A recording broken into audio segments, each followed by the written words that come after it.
Guess what? Where on earth would you find Roman ruins so perfectly preserved that archaeologists call them the Rome of Africa? Columns still standing after 2,000 years, theaters that could host performances tomorrow, and basilicas that rival anything in Italy itself. In the well-trodden paths of Tunisia, along the famous coasts of Egypt, perhaps in the much vitiated ruins of Turkey's ancient cities, no, all wrong. The most spectacular, most complete, and most overlooked Roman ruins in the entire world lie in a country that most travelers actively avoid, a nation whose name evokes conflict, chaos, and endless desert rather than the grandeur of ancient civilization. That nation is Libya, and that is merely the surface of what these forgotten sands conceal.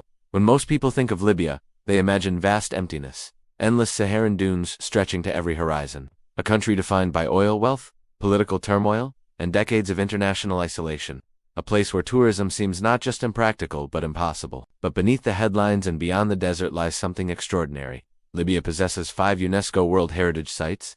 Its Roman cities contain monuments that surpass those in Rome itself. Its desert holds rock art dating back 12,000 years. Its oases preserve medieval architecture unchanged for centuries. This is the story of forgotten glory, a journey into a land where the ancient world lies buried just beneath the surface, waiting for the day when travelers will return to witness what time and sand have miraculously preserved. Welcome to Travel Vibes.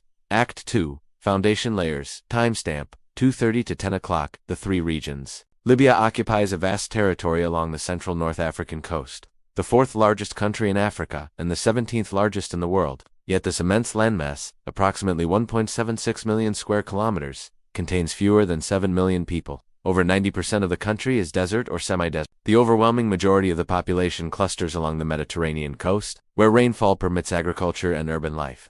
Historically, Libya comprised 3 distinct regions, and understanding them illuminates the country's fragmented identity. Tripolitania in the northwest, centered on Tripoli, looked toward Carthage and Rome. Cyrenaica in the east, centered on the Greek colony of Cyrene, connected to Egypt and the eastern Mediterranean.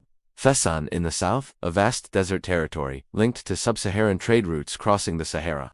These regions were united only in 1934, when Italian colonizers combined them into a single administrative unit. The nation called Libya is thus less than a century old, though its component parts carry histories stretching back millennia, the Phoenician beginning long before Rome rose to power. Phoenician traders established settlements along the Libyan coast. Arriving from their homeland in present-day Lebanon, these maritime merchants founded cities that would later become Roman jewels. Oe, which became modern Tripoli; Leptis Magna, which became the birthplace of an emperor; Sabratha, which became home to one of the finest Roman theaters ever built. The Phoenicians sought harbors for their trading networks, which stretched from the Levant to the Atlantic. The Libyan coast offered protected anchorages, access to inland trade routes, and positions along the shipping lanes connecting east and west. These early settlements established urban traditions that would persist through every subsequent civilization. The Phoenicians built temples, marketplaces, and harbors. The Romans would build upon these foundations, quite literally, constructing their magnificent cities atop earlier Phoenician layers. Greek Cyrenaica, while Phoenicians colonized the west, Greeks established a parallel civilization in the east. In approximately 631 BCE, settlers from the island of Thera founded Cyrene in the fertile uplands of eastern Libya. The city flourished, becoming one of the most important Greek colonies in Africa and a significant intellectual center. Cyrene produced philosophers, mathematicians, and poets whose works influenced Mediterranean thought for centuries. The Cyrenaics, a school of philosophy emphasizing pleasure as the highest good, took their name from this city. Eratosthenes, who first accurately calculated the Earth's circumference, was born here. The region around Cyrene, known as Cyrenaica, developed 5 major Greek cities collectively called the Pentapolis. Their ruins, less visited than the Roman sites of Tripolitania, preserve evidence of Greek civilization at its colonial height.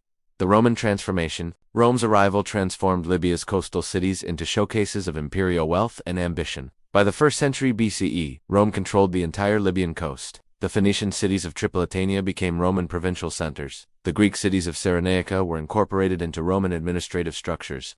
What followed was an extraordinary period of construction and prosperity. Roman Libya became one of the wealthiest regions of the empire. Olive oil, grain, and exotic animals flowed from Libyan ports to Rome. Wealthy provincials invested their fortunes in monuments, designed to demonstrate their loyalty and culture. The greatest of these provincials was Septimius Severus. Born in Leptis Magna in 145 CE, he rose through military ranks to become Roman emperor in 193 CE, founding a dynasty that would rule for decades. Severus never forgot his hometown. He lavished wealth upon Leptis Magna, constructing monuments of a scale and quality usually reserved for Rome itself. The city became a showcase of imperial favor, and its ruins today preserve that moment of glory with remarkable completeness. The capital city Tripoli is the capital and largest city of Libya, home to approximately 1.2 million people in the city proper and over 2 million in the metropolitan area. The city's name derives from the Greek Tripolis, meaning three cities, referring to its origin as part of a federation with Sabratha and Leptis Magna. The Arabic name, Terribilis, preserves this ancient designation. Modern Tripoli presents a challenging portrait. Decades of Gaddafi-era development replaced much historical fabric with undistinguished concrete structures. The 2011 revolution and subsequent conflicts left scars that remain visible. Infrastructure has deteriorated, and security concerns persist. Yet the old city, known as the Medina, preserves layers of history beneath its whitewashed walls. Ottoman mosques, Italian colonial architecture, and traces of earlier periods coexist within a compact urban fabric. The Marcus Aurelius Arch, the only surviving Roman monument in central Tripoli, stands amid the medieval streets, a reminder of what once existed here. The Red Castle Museum dominating Tripoli's harbor front. The Red Castle, or Asaria al-Hamra, houses Libya's national museum collection. The fortress complex dates primarily to the Ottoman and Spanish periods, though earlier structures underlie its foundations. Within its walls, galleries display artifacts spanning Libya's entire history. From prehistoric times through the Islamic period, the collection includes remarkable pieces from the Roman cities, statues, mosaics, architectural fragments, and everyday objects recovered from Leptis, Magna, Sabratha, and other sites demonstrate the sophistication of ancient Libyan civilization. For visitors unable to reach the remote archaeological sites, the Red Castle offers an introduction to what Libya's ruins contain. The quality of the objects hints at the treasures that remain in situ at the ancient cities themselves. The road to the ruins from Tripoli. The coastal highway stretches east and west toward Libya's greatest archaeological treasures. Sabratha lies approximately 70 kilometers west, an easy day trip when conditions permit. Leptis Magna lies approximately 120 kilometers east, slightly further but similarly accessible. These two sites, along with Tripoli itself, once formed the Tripolis that gave the region its name. The highway follows the Mediterranean coast, passing through agricultural areas that have produced olives and grain since Roman times. The same fertile strip that made ancient Tripolitania wealthy continues to support Libya's limited agricultural production. Beyond the coastal strip, the Sahara begins. The transition is abrupt. Within a few kilometers, green cultivation gives way to rock and sand that extend with few interruptions, thousands of kilometers to the south. Leptis Magna, the African Rome, rising from the sands approximately 120 kilometers east of Tripoli. Leptis Magna represents the pinnacle of Roman urbanism in Africa. UNESCO designated the site a World Heritage Property in 1982, recognizing its outstanding universal value as one of the best preserved Roman cities anywhere in the world. The inscription notes that the ruins display the grandeur and the art of life of the Roman world. What makes Leptis Magna exceptional is completeness. Centuries of abandonment and burial beneath drifting sand preserve structures that were quarried and destroyed elsewhere. When excavations began in the early 20th century, archaeologists found buildings standing to remarkable heights, decorative elements intact, and urban fabric readable in ways impossible at more disturbed sites. The Severan Basilica, built during Emperor Septimius Severus' reconstruction of his hometown, features carved pilasters depicting scenes from the labors of Hercules and the triumphs of Dionysus. The quality of carving matches anything produced in Rome itself. The Forum and Marketplace preserve the economic heart of a Roman city. Standardized weights and measures, commercial spaces, and administrative buildings cluster around public squares designed to impress visitors with Roman order and prosperity. The theater and amphitheater provided entertainment for a population that may have exceeded 100,000. At the city's peak, the theater's curved seating, orchestra, and stage building remain substantially intact, offering clear evidence of how Roman performances were staged. The harbor, now silted and separated from the sea by centuries of coastal change, once welcomed ships from across the Mediterranean. Warehouses, quays, and a lighthouse testify to the maritime commerce that underwrote Leptis Magna's prosperity. Sabratha, theater of dreams west of Tripoli, the ruins of Sabratha spread along the Mediterranean shore, their most famous element visible from considerable distance. The theater of Sabratha is often cited as the most beautiful and complete Roman theater in Africa. Its three-story stage building, reconstructed from fragments during the Italian colonial period, rises against the blue Mediterranean sky in an arrangement of columns, niches, and sculptural decoration that takes visitors' breath away. The theater could accommodate approximately 5,000 spectators, who reached their seats through vaulted passages still intact today. The orchestra floor, the stage platform, and the elaborate skene fronds combine to create a performance space that remains functional after nearly 2 millennia. Beyond the theater, Sabratha's ruins include temples, baths, basilicas, and residential quarters. The Temple of Isis demonstrates the religious diversity of Roman Libya, where Egyptian deities were worshipped alongside the traditional Roman pantheon. Mosaics recovered from Sabratha's buildings rank among the finest in the Roman world. Scenes of daily life, mythological narratives, and decorative patterns demonstrate the artistic sophistication available to wealthy provincials in this distant corner of the empire. UNESCO inscribed Sabratha as a World Heritage Site in 1982, alongside Leptis Magna, recognizing their combined importance to understanding Roman civilization. Cyrene, the Greek legacy in eastern Libya. The ruins of Cyrene preserve a different chapter of ancient history. Founded as a Greek colony in 631 BCE, Cyrene flourished for nearly a millennium before falling into decline.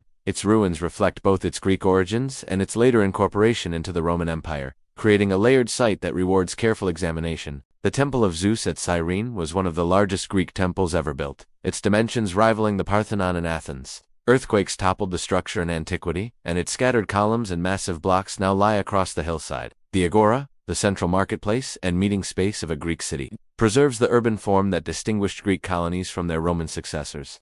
The layout reflects democratic ideals of public space that originated in Athens and spread throughout the Greek world. The nearby necropolis contains hundreds of rock-cut tombs carved into the surrounding hillsides. These tombs, many featuring elaborate architectural facades, demonstrate the importance Cyrenians placed on honoring their dead. UNESCO designated Cyrene a World Heritage Site in 1982, recognizing its importance as a testimony to Greek colonization and its influence on Mediterranean culture. The Saharan expanse beyond the coastal strip, Libya opens into one of the most extreme landscapes on Earth. The Libyan Sahara covers over 90% of the country's territory. Within this vastness lie ergs of towering sand dunes, hamadas of black volcanic rock, and wadis that carry water only during rare flash floods. The Idhan Ubari in southwestern Libya contains some of the Sahara's most spectacular dune formations. Orange and red sands rise in crescent shapes that shift with the prevailing winds, creating patterns visible from space. Scattered among these dunes are salt lakes of surprising beauty. The Ubari Lakes, remnants of a time when the Sahara was far wetter, support palm oases and traditional settlements. The contrast between blue water, green palms, and orange dunes creates landscapes of almost surreal appearance. The rock art of Akakis in the remote Akakis Mountains of southwestern Libya, ancient artists left records of a vanished world. The Tadrat Akakis, designated a UNESCO World Heritage Site in 1985, contains thousands of rock paintings and carvings dating from approximately 12,000 BCE to 100 CE.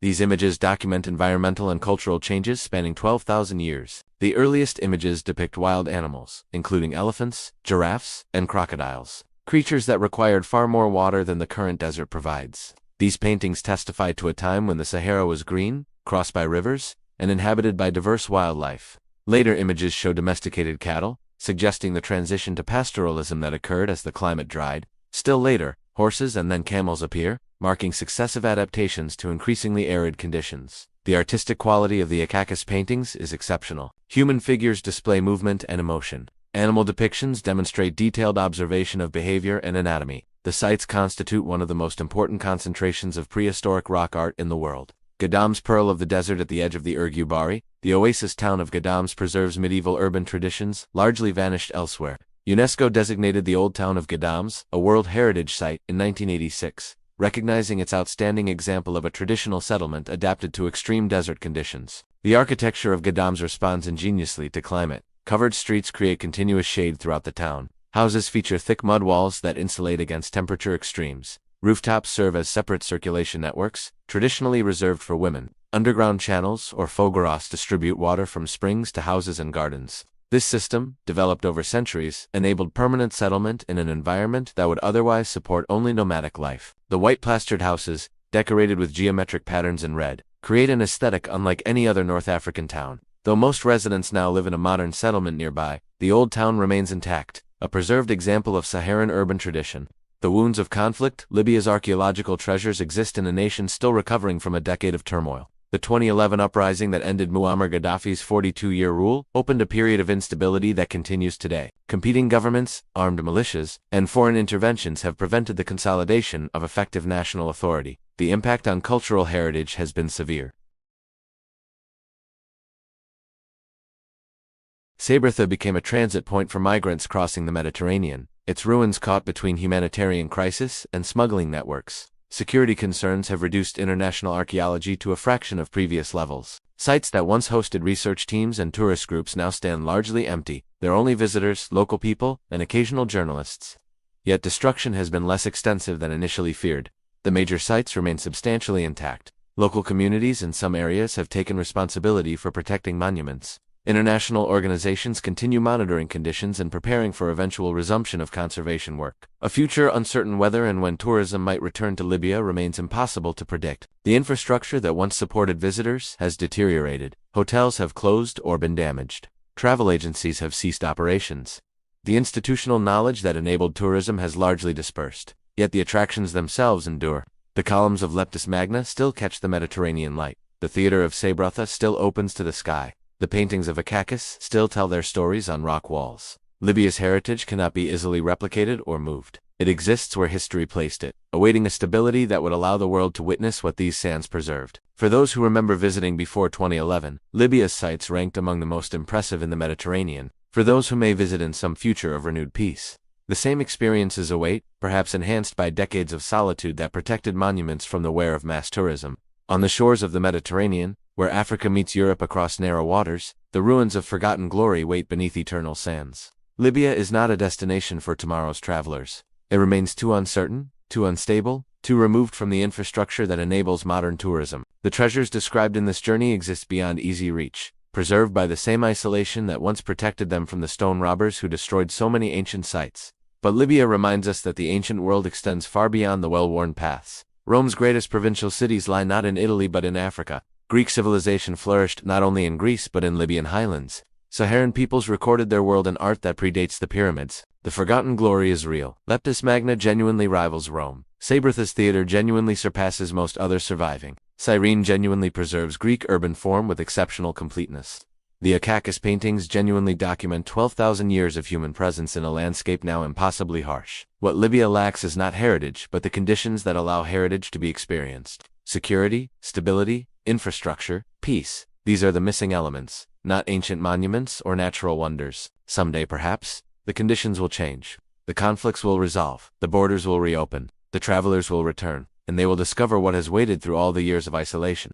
Evidence that human civilization reached extraordinary heights along this coast, and that time and sand preserved what chaos elsewhere destroyed. Until then, Libya's glory remains forgotten only in the sense of being unvisited. The ruins stand, the paintings endure, the oases persist. The evidence of human achievement across 12 millennia continues to exist, patient as the desert that preserved it. Thank you for joining us throughout today's journey on Travel Vibes. The forgotten Roman glory waits. The eternal desert sands protect what they once buried, and the future remains unwritten.